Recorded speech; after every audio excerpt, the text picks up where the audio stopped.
Alors, bonsoir et bienvenue à cette séance du 2 octobre 2023. Alors, je procède immédiatement à l'ouverture de la séance. J'aurais besoin d'un proposeur pour adopter le procès verbal. Ah oui, pardon, nous avons un point, merci monsieur Lee, nous avons un point à retirer. Le point 13.2 sera retiré de l'ordre du jour. 13.2. Alors,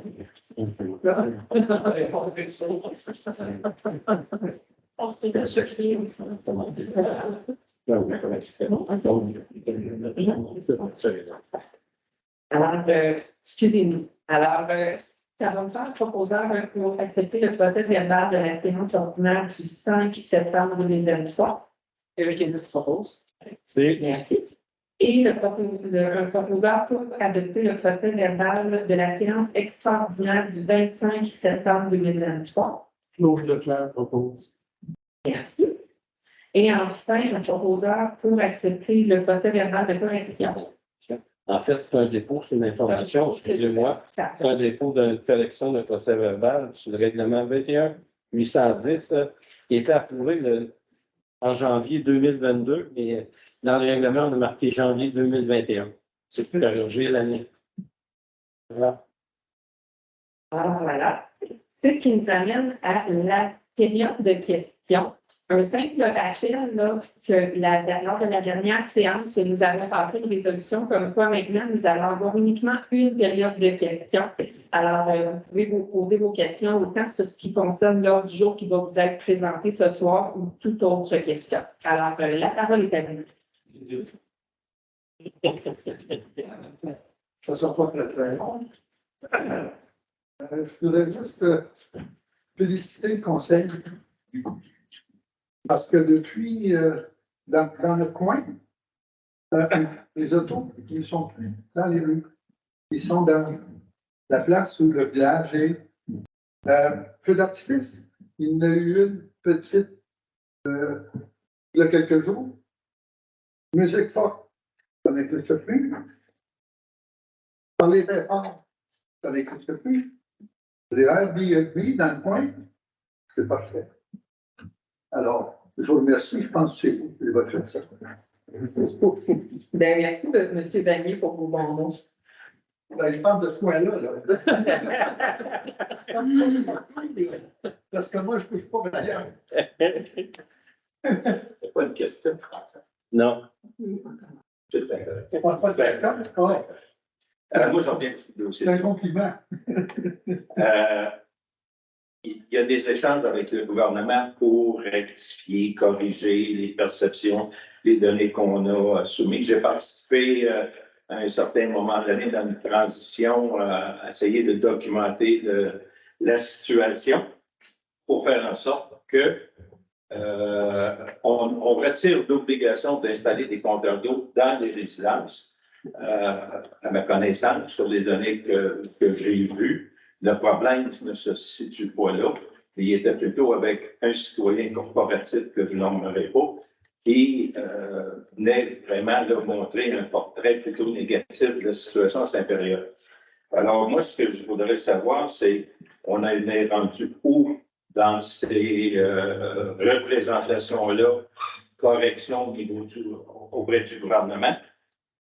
Et la deuxième chose, c'est est-ce qu'il y a vraiment une unanimité au sein du Conseil pour dire on n'installera pas des compteurs dans les résidences, il n'y a pas de problème. C'est une solution à un non-problème. Alors, c'est ma question. En deux volets, hein? Ah oui, je pense que je n'avais même pas. Ah, c'est correct. OK. Merci, M. Lucas. Alors, oui. Alors, je vais tenter de répondre à un des deux volets, puis par la suite, je vais passer la parole à M. de la Durantaine. Alors, pour ce qui est au niveau de, quand vous dites, est-ce qu'il y a un consensus au niveau du Conseil par rapport à ne pas installer de compteur d'eau? Je ne veux pas, écoutez, ça fait un certain temps que c'est un dossier qu'on n'a pas rediscuté autour de la table, mais sous toute réserve, le Conseil n'était pas nécessairement en défaveur d'installer des compteurs d'eau. Si on se rappelle, hein, on voyait quand même une certaine, sans dire nécessité, mais pertinence d'avoir des compteurs d'eau si jamais, de toute façon, éventuellement, on finit par être obligé. Ce qui avait été discuté là, entre nous était de peut-être envisager de l'obliger dans les constructions neuves. Mais il n'y a pas de règlement qui a été passé par rapport à ça, mais c'était une discussion qu'on avait eue là, sur le sujet. Fait que ça, c'est la première partie. Puis pour le suivi, là, je vais laisser M. de la Durantaine vous faire le suivi. Pas besoin. Non. En fait, la deuxième partie, vous avez fait mention d'un citoyen. Alors, juste votre information, depuis l'année passée, on a quand même vu une amélioration de 20 mètres cubes par jour. Et pour vous dire, demain, j'ai une discussion à avoir avec le directeur général de ce voisin corporatif-là. Sinon, pour ce qui est du ministère de l'Environnement, on a envoyé nos rapports. On est en attente des commentaires du ministère de façon à pouvoir aller les rencontrer pour aller finaliser avec eux un dossier qu'on a déjà vu ensemble, M. Pilote. Alors, pour nous, les choses vont bon train d'un point de vue de l'eau potable. Et je peux vous assurer qu'avec le voisin corporatif, on va aller jusqu'au bout de la démarche pour qu'il n'y ait plus de perte d'eau de ce côté-là.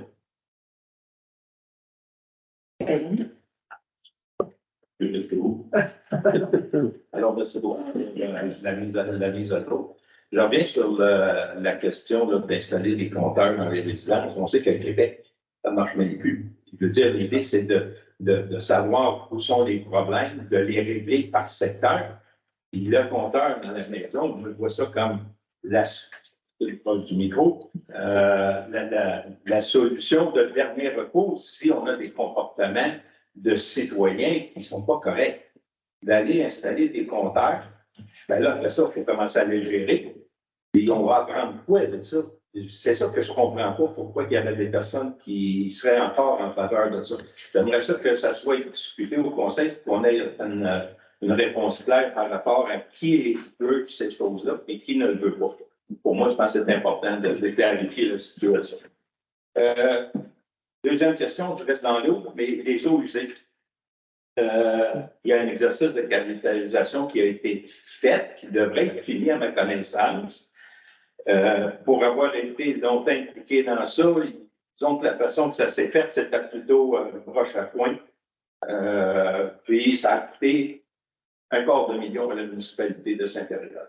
On ne s'en cachait pas, là, puis on n'a pas été la rechercher.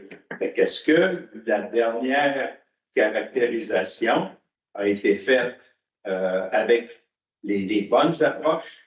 Ça a été contrôlé par le donneur d'ordre qui a suivi ce que les contractants faisaient sur place. Et est-ce que les résultats de ça nous amènent à voir que l'augmentation qu'on pourrait avoir dans les coûts d'opération de la centrale, des eaux usées, serait relativement en fonction de l'augmentation qu'on voit de la population de Saint-Péréal?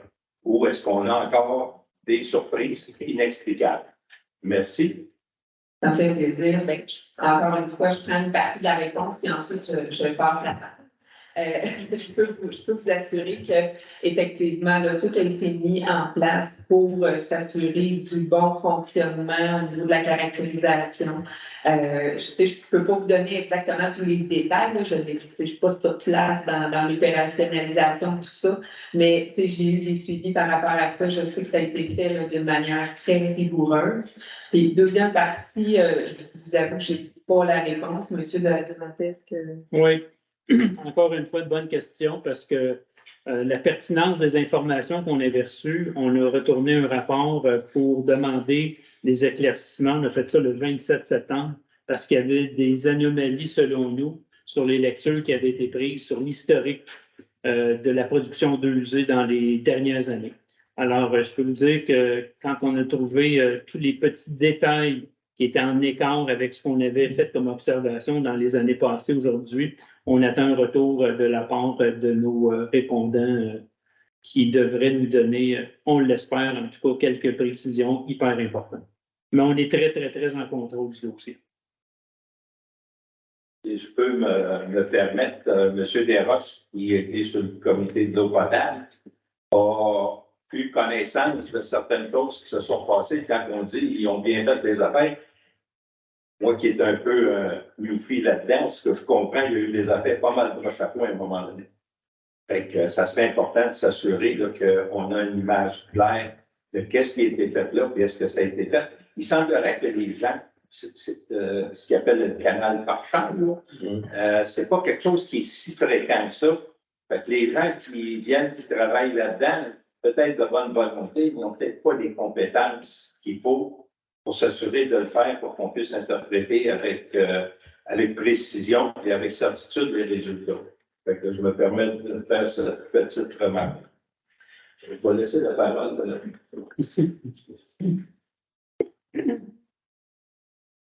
Dans les coutures, 115 des carreaux, je pense que je suis Durand. Je ne sais pas si vous avez entendu parler de Intellifeu. Non. C'est qui a été publié en 2019. C'est des conseils comment faire l'aménagement d'une municipalité qui est bâtie dans un aménagement forestier, comme ici. Alors, je vais aller voir un peu, vous envoyer l'adresse. Il y a aussi le rapport qui a été fait sur les tonnes de publié, le bilan que publié l'an passé en première demi-année. Cause première, évidemment, c'est les toits en porte-au-ciel, en porte-au-ciel. Deuxièmement, c'est le réveil.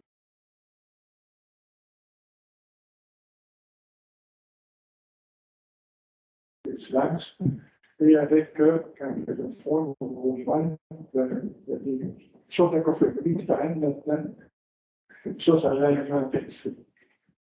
C'est bon que la municipalité donne des conseils aux résidents. Si jamais il y a un feu, parce qu'on est dans une zone qui est au-dessus de l'air,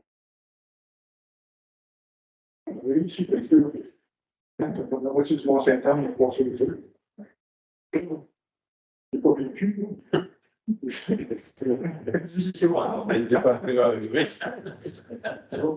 L'histoire, c'est facile de s'en souvenir quand on l'a vécu. Fait que, ça serait bon de donner des conseils à la population, comment faire l'aménagement. Il y en a qui disent c'est bon pour les oreilles de laisser coucher n'importe quoi. Oui, madame, je le fais. Oui, il y en a en masse. C'est une suggestion que vous nous faites là, ce soir. C'est une suggestion que vous nous faites ce soir. Je veux savoir si vous avez déjà sans quel feu, non? On vous a envoyé l'adresse. Une autre question. Quand on nous parle de l'électricité pour le manger, est-ce que la station qu'on fait, vous avez des carreaux, des verses de bonne nature? La réponse à oui, non. Non. C'est pas du tout. C'est pas supposé. On est supposé avoir tout ce qu'il faut justement pour prévenir ça. C'est quoi qu'on a? Monsieur? Pour moi, ça, c'est des technicalités que je peux pas entrer Je ne peux pas répondre à votre question, monsieur. C'est trop vite, monsieur Couture. On n'a pas l'information là, mais on fait, je veux dire, la municipalité est tenue de plein de règles, règlements, puis je vous dirais que c'est très assidu, là, puis monsieur de la Durantaine va prendre une note, puis on va vous répondre là, par la suite. Mais tu sais, ce que j'allais dire, c'est ça, c'est qu'on a des mesures en place, puis on est régi, là, on ne peut pas déverser n'importe quoi dans la nature. J'espère. Moi aussi. Non, c'est réglementaire. Question. J'ai déjà fait part de ça pour 6-7 ans. On va faire des discours de sanitaire sur le chemin du roi, Royal. de Royal. Là, 6-7 ans, une soeur d'un contour là, on a eu un dégât d'eau parce qu'on clapait. Je me rappelle. Et j'étais allé voir avec le chef d'équipe, là, le même temps, ça coulait bien clair. Ça montait dans les fumeurs de mon nez, ça devenait pas important. Et cette eau-là était bien claire. Tout sanitaire, c'est pas supposé d'être clair. Ça veut dire que l'eau, surface, s'en va dans le goût sanitaire. Et qu'on paye à l'usine de filtration pour ça.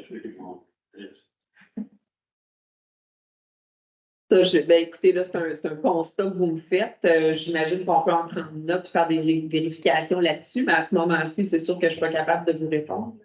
D'autres directeurs avaient dit qu'ils engageraient des étudiants pour vérifier ça durant l'été. Et puis, quand on se parle. Ça, maintenant, le parti du réseau de la ville qui est en militaire, séparé, tu peux pas. On se parle de Toutes les conduites ont été vérifiées l'année Absolument. passée avec les caméras. Et on ne dit pas qu'il n'y a pas d'infiltration. On s'adresse à les corriger, dont l'avenue Royale en arrière. Et puis, c'est certain. Oui, c'est certain. Mais s'il y a de l'infiltration dans notre service, ça se au nez d'en haut, mais ça s'infiltre pareil. Non, c'est pas d'infiltration. Quand ça coule dans plein de tuyaux, c'est pas d'infiltration. Ah, C'est un Il y a 50 ans, monsieur, il ne faisait pas de réseau, il en faisait rien qu'un. Fait que s'il y a des réseaux dans la ville qui ont plus que 50 ans ou 40 ans, ils sont probablement combinés. C'est fort. En plus, c'est vrai. On va vous vérifier ça, M. Troisième et dernière intervention. Tu vois des annonces, je reçois l'infolette, des annonces de recrutement de personnel pour avoir déjà été conseillé. Je réalise qu'à un moment donné, la municipalité grandit, c'était le temps de créer des postes puis de se doter du personnel avec les bonnes compétences. Il devait y avoir à ce moment-là aussi là, des descriptions de tâches, des évaluations de rendement, etc., choses qui sont perdues dans la nuit des temps, bien entendu. J'espère que finalement, on reprendra le temps qui était, je dirais, perdu. Moi, quand je vois ça en même temps, et on sait que la rémunération dans le monde municipal est quand même plus élevée que la rémunération dans les autres administrations, que ce soit du provincial, que ce soit du fédéral. Là, ben, je vois, on engage.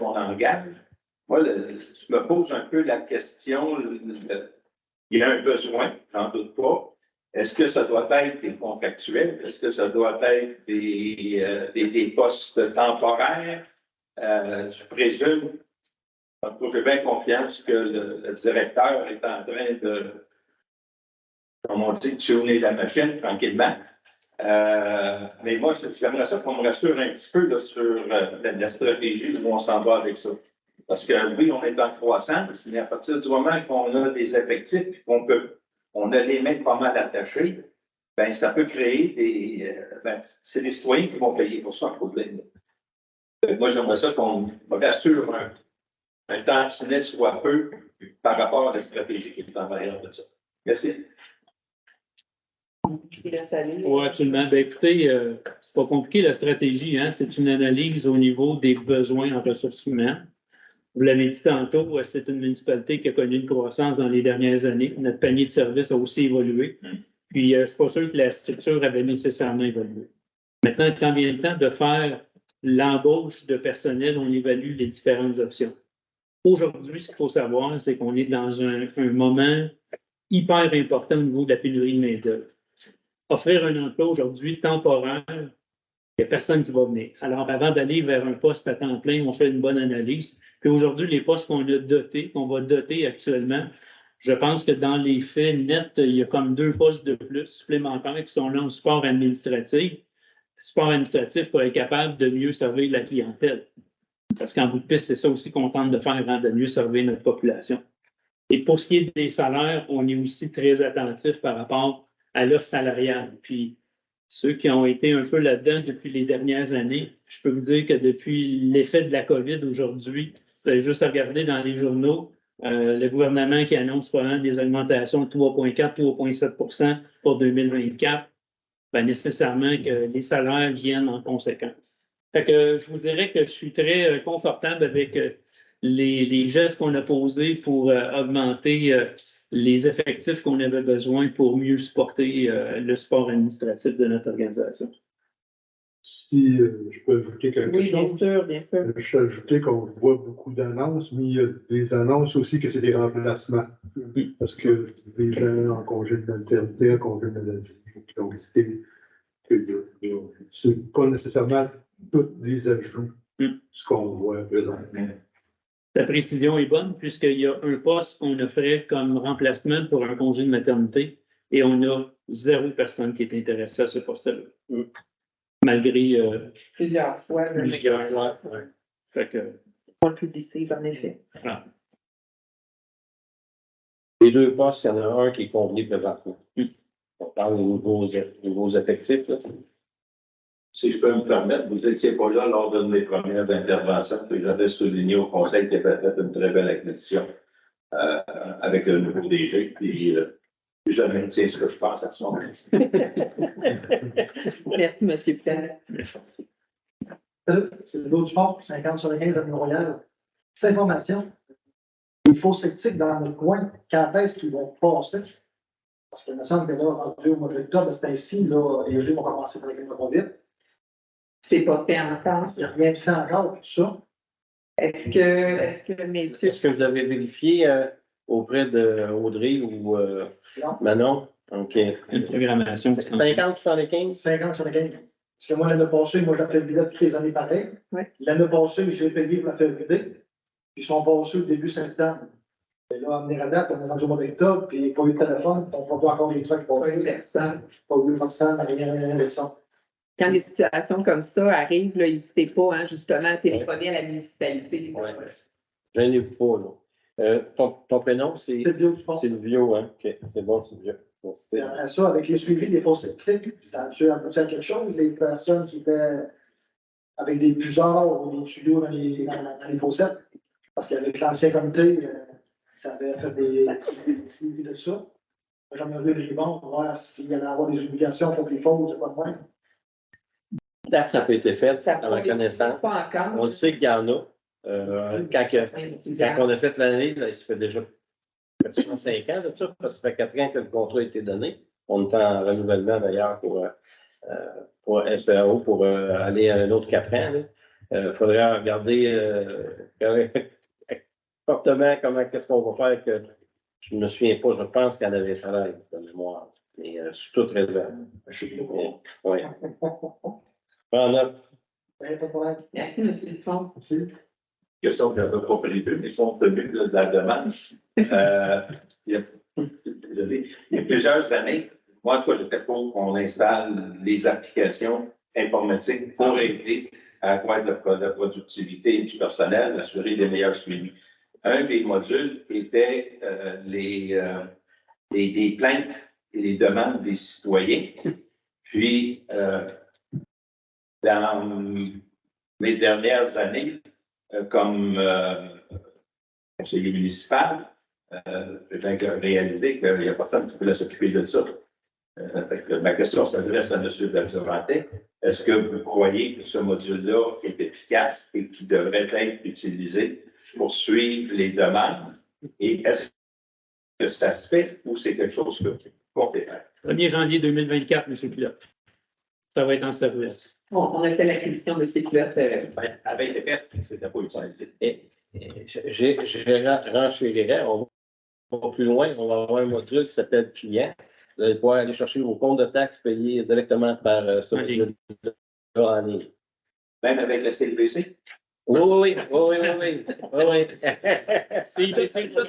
pas oui, tu peux Non, ça va être prévu que ça va être toute institution financière. Oui, mais c'est parce que c'est un clin d'œil. là. C'est OK. cette semaine, ça va pas bien. Ça se fait pas, par exemple. Je pensais que c'était à l'ancienne.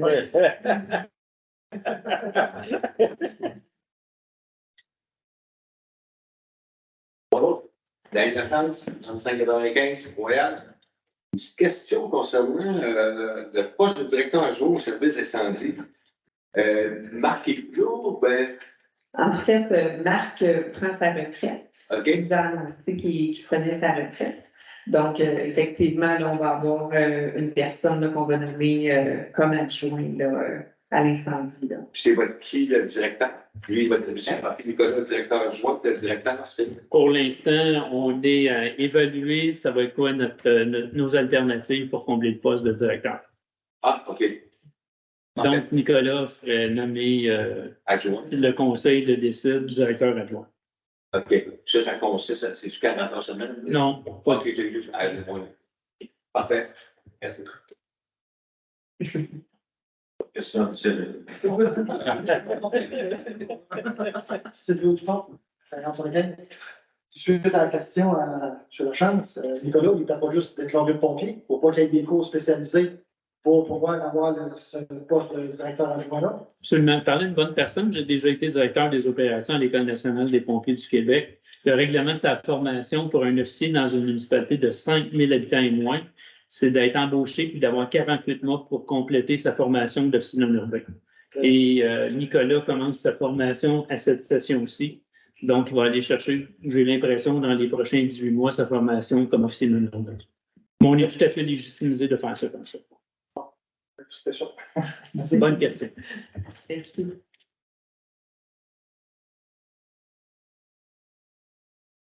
Vous dites une municipalité de moins de 5 000 de population.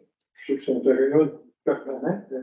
Quand on regarde 50 sont non permanents, c'est l'équivalent de municipalité de 6 500. Mais c'est pas ça. Non, c'est les résidents permanents. C'est C'est ça. permanent. Ah, c'est la population qui est reconnue par le ministère des Affaires municipales. Je pense qu'on est à. C'est la loi des élections, C'est ça. c'est les référendums. C'est à partir de cette liste-là qu'est établie la population.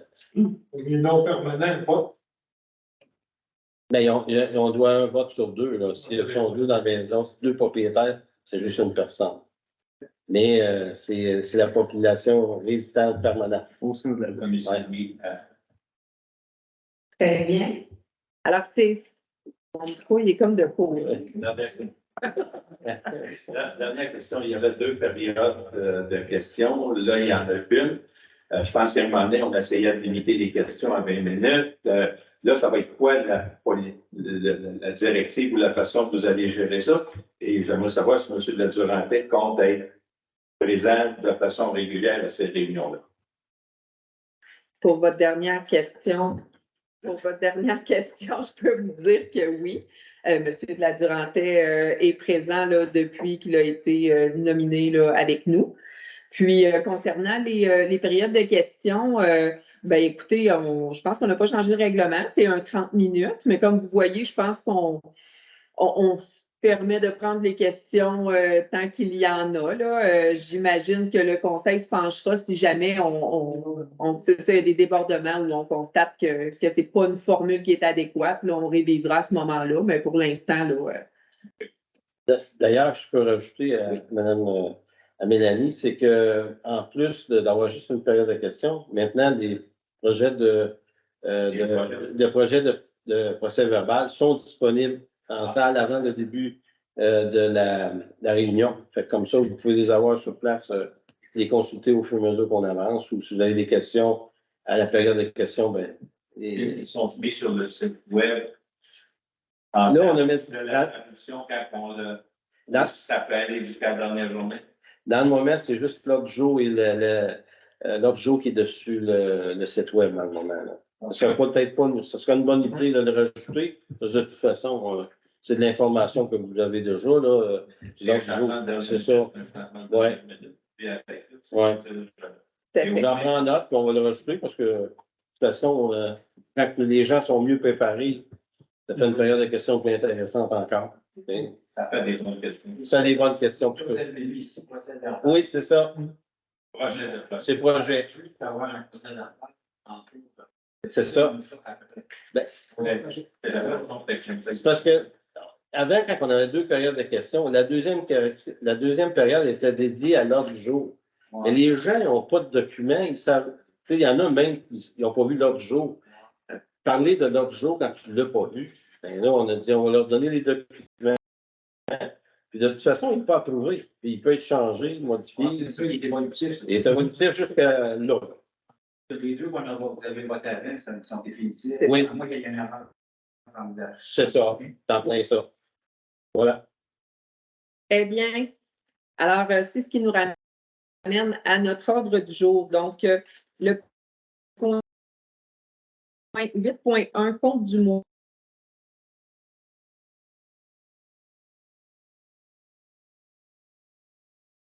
Voilà. Stéphane Coteau. Merci beaucoup.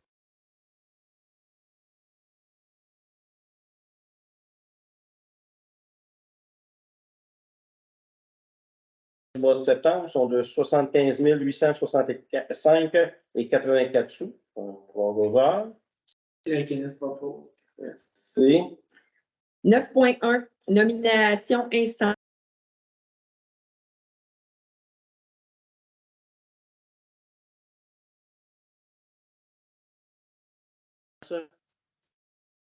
Au poste de conseiller stratégique.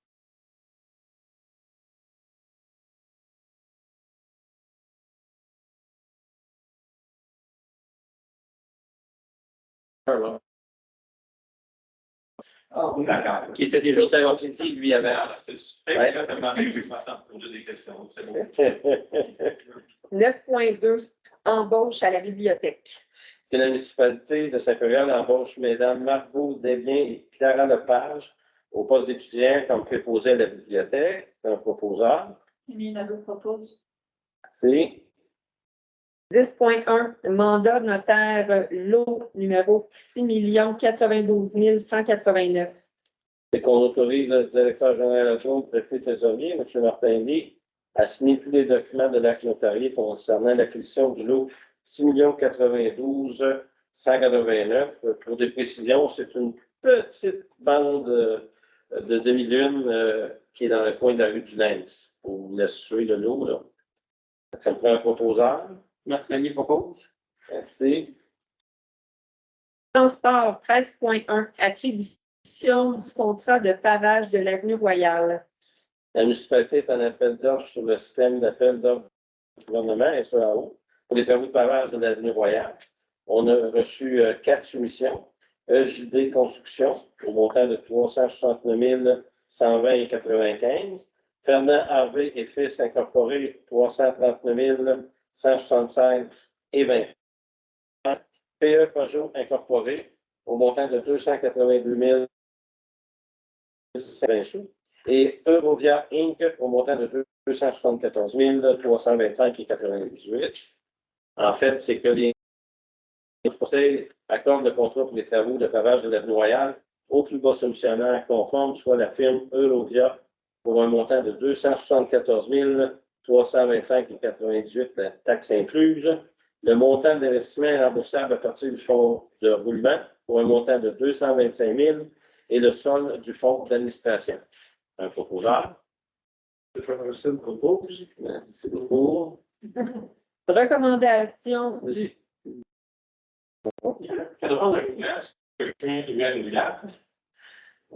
Non, c'est dans l'est, c'est à la hauteur de. Non, la question, c'est ça dépend pas de transport, ça peut faire. Non, c'est nous, ça. Le 274 000, là, c'est plus devenu Royal. C'est un bien moins passé, le 274 000.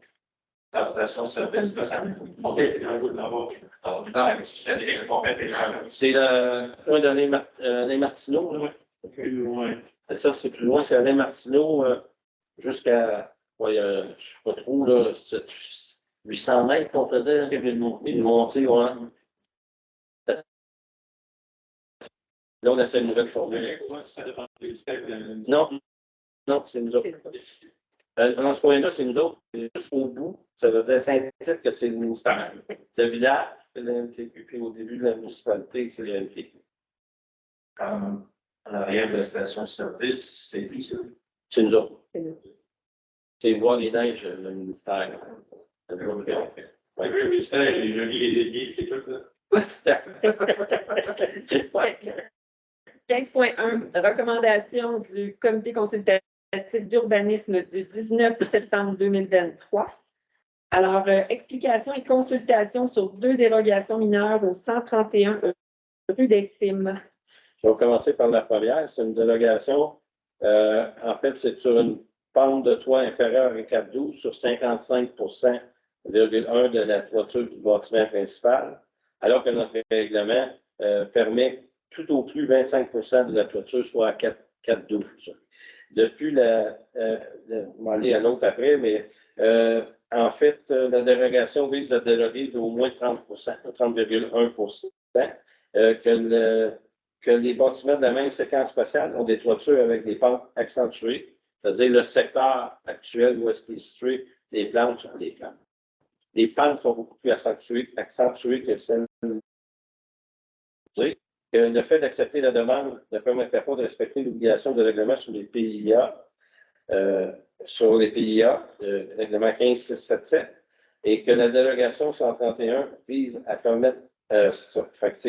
En fait, ça, c'est la première dérogation. La deuxième, ça concerne la superficie du plancher occupé au sol, soit 161 mètres carrés, alors que notre règlement municipal permet à la grille de spécification de la zone, qui est l'H2 203 de l'ANJ, une superficie maximale de plancher occupé au sol de 150 mètres carrés.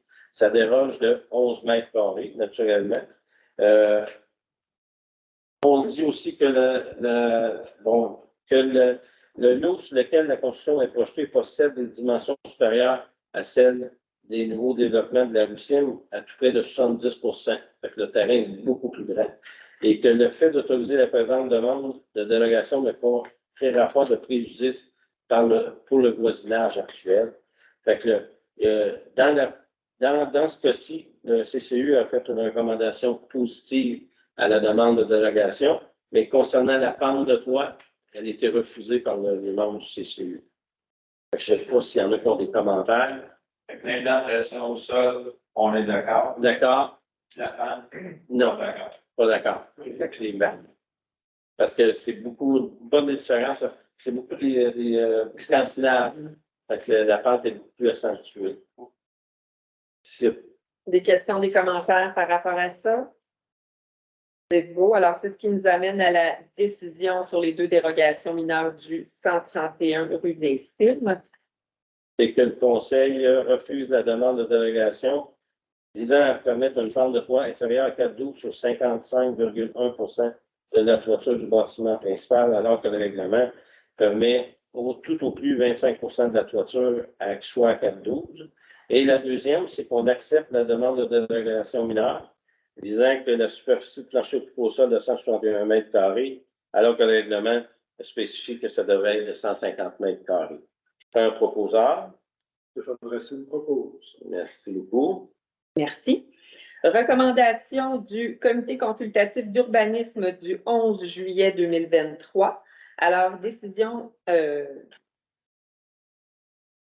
Oui, c'est ça. Pardon. Décision sur la dérogation mineure au 63 Montée des Clairières. En fait, l'explication et la consultation sur ce projet-là a été faite il y a deux conseils. Et puis, c'était, je vais faire un petit rappel quand même, c'est que la superficie maximale totale occupée au sol, elle ne peut pas excéder de 75% de la superficie du bâtiment principal sans excéder 10% de la superficie totale de 53,1 mètres.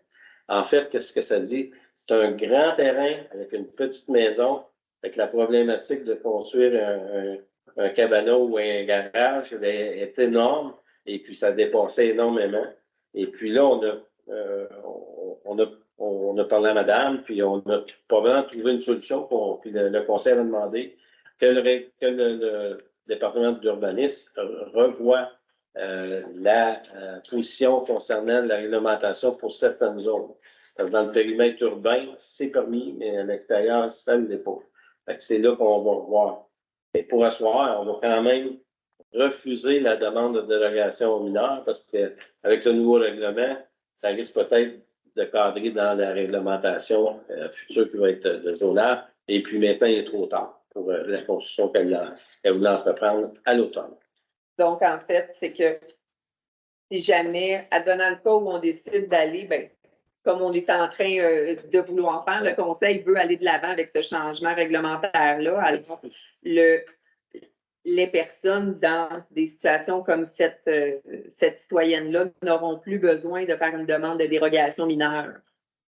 Donc, c'est pour ça qu'on la refuse, puis que là, le processus de changement réglementaire va être en cours, puis ça risque d'être cadré à ce moment-là. Oui. Votre intention, est-ce que c'est de permettre que finalement, il va y avoir des bâtiments qui vont devenir plus gros que les résidences? Et auquel cas, on risque de se ramasser avec des garages, on en a vu des choses qui ont été critiquées. Est-ce qu'on est en train de placer dans une position comme ça. Et si c'est ça, c'est dans quel secteur vous êtes prêt à faire ça? Là? C'est ça que le travail qui nous reste à faire, M. Pilote. Parce que dans le périmètre urbain, là, dans son cas, avec son terrain, tout ça, ça serait permis. Dans le périmètre urbain, là, ça serait permis selon le règlement du zonage. Elle n'est pas dans le périmètre urbain, puis c'est pas permis selon la réglementation. C'est ça qu'on veut revoir pour ne pas poser des monstres ailleurs, comme vous parlez, là.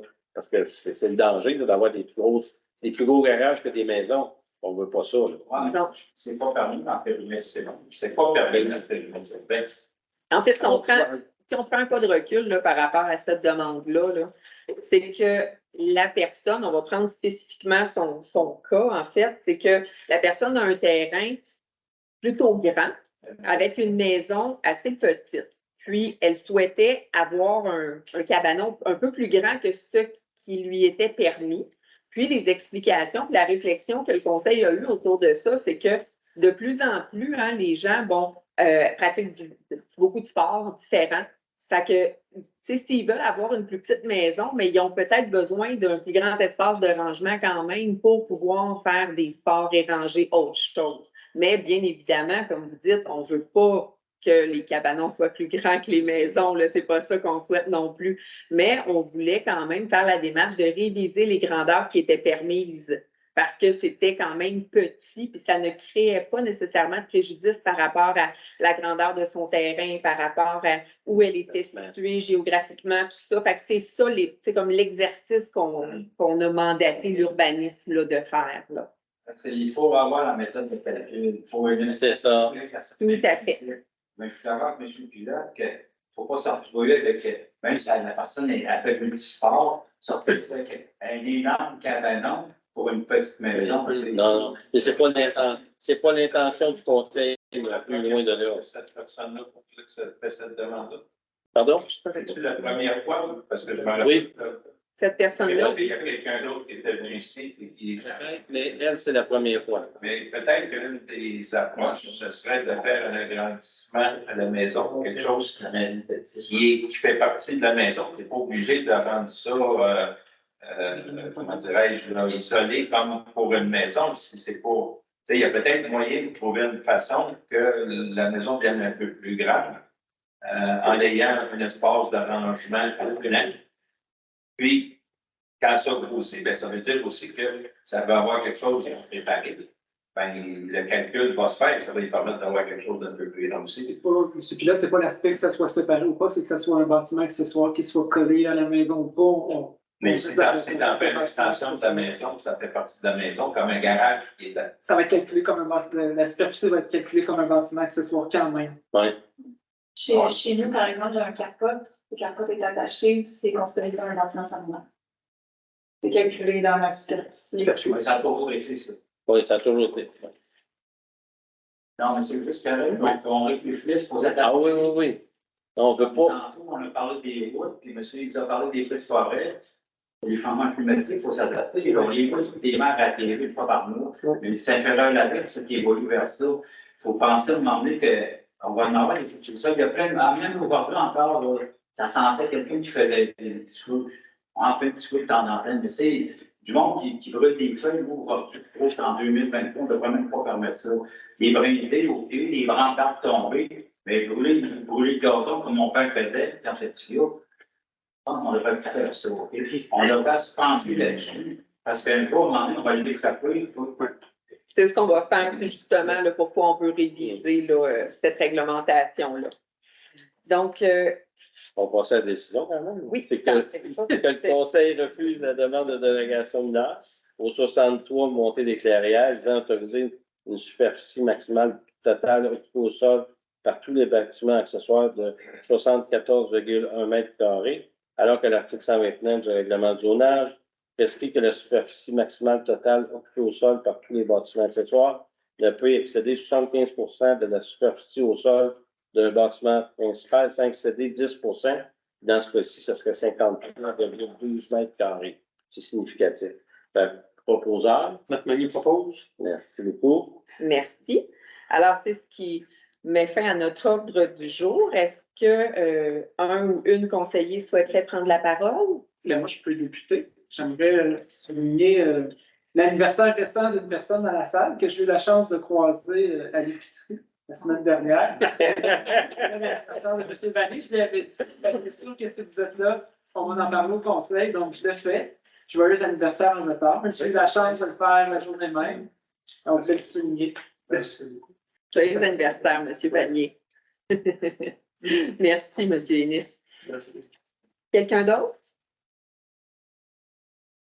C'est beau comme ça? Bon, ben, je vais y aller avec mes points d'information. Alors, rapidement, samedi dernier, qui vient tout juste de passer, là, il y a eu l'événement là, au dépanneur du Faubourg, l'Afterbike, qui a, a été très, très populaire. Là. Il y a eu au-dessus de 500 personnes qui se sont présentées. Ça a été un événement très rassembleur, là, plusieurs partenaires là, au niveau. Il y a eu, il y a Chalet Village qui ont participé, Boréal, Alex Leblanc, donc, tu sais, vraiment plusieurs. Pardon? Brasseur des Monts, merci. Il y a eu la microbrasserie des Beauprés. Tu sais, vraiment plusieurs là, commerçants qui se sont réunis tous ensemble pour créer cet événement-là. Puis, cette année, ils ont fait la première, je l'espère, de plusieurs autres événements comme ça. C'est qu'ils ont décidé de mettre de l'argent pour remettre à nos athlètes du coin. Donc, je crois que c'est 4 athlètes qui se sont séparés au total 3 000 $ de bourse. Alors, c'est un très bel événement. Puis, on espère qu'il va y en avoir d'autres dans le futur. Ensuite de ça, simplement pour vous rappeler que la fin de semaine prochaine, c'est la dernière fin de semaine pour le marché public. Également, au mois d'octobre, vous allez voir passer des publicités le 21 octobre prochain là, pour une activité d'Halloween. Puis, enfin, sur une note un peu plus triste, là, je vous dirais, là, le Conseil trouvait important de souligner, de donner nos sincères condoléances là, à la famille de M. Robert Paquette, qui est décédé le 20 septembre dernier. Donc, M. Paquette là, a été maire. En fait, j'ai demandé à avoir l'information parce qu'il y a un parcours un petit peu atypique. Alors, il a été maire de la municipalité de Saint-Féréol-les-Neiges 3 fois pour un total de 13 ans. Il a complété un mandat de conseiller de 2015 à 2017, je crois aux côtés de M. Pilote. Et même là, simplement pour une anecdote à quel point M. Paquette avait vraiment de tatouer sur le cœur, si je peux me permettre, là, la municipalité, la politique. Il a participé à notre campagne électorale. Il a accompagné M. Manny à faire du porte-à-porte. Donc, jusqu'à la dernière minute, en 2021. Alors, nous tenions, c'est ça, à souligner, c'est ça, son passage, à souhaiter nos sincères condoléances à sa famille. Puis, pour ceux et celles qui voudraient aller rendre hommage, là, ces funérailles vont être le 14 octobre prochain là, à l'église de Saint-Péréol. Je tiens à faire une petite note par rapport à M. Paquette qui m'a accompagné dans ma cabale dans plusieurs maisons de Saint-Féréol. On a renseigné Nicolas des photos de M. Paquette encore sur les frigos à l'époque où il était maire de la municipalité. Les photos encore accrochées sur le frigo. Je trouve ça particulier. À quel point il a touché, hein? Ouais. Merci, M. Manny. Alors, c'est ce qui met fin à notre séance. Oui, M. Plot. Avant de terminer la séance, oui. On a parlé de la possibilité. Je ne sais pas si vous vous rappelez, quand j'ai fait des interventions, la question de l'eau, il y avait un citoyen qui nous parlait ici de la microbrasserie, combien d'eau ça va prendre, etc., etc. Je pense qu'il y avait un exercice de réflexion sur la tarification qui devait se faire. Ça va faire pas loin d'1 an. C'était ça peut avant le budget, si je me rappelle bien, peut-être au mois de novembre. Oui.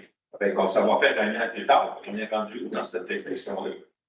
On est rendu où dans cette réflexion-là? Je vais être franche avec vous. J'essaie de me rappeler. Je ne pense pas qu'on en a reparlé au niveau des conseils. Là.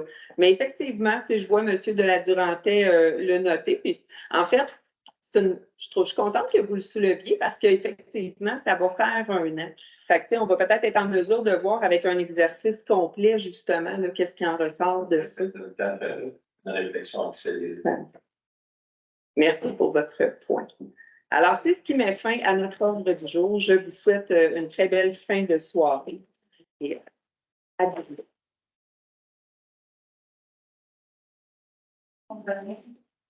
Merci. C'est bien ça, la seule fois que je prépare. Je vous ai envoyé.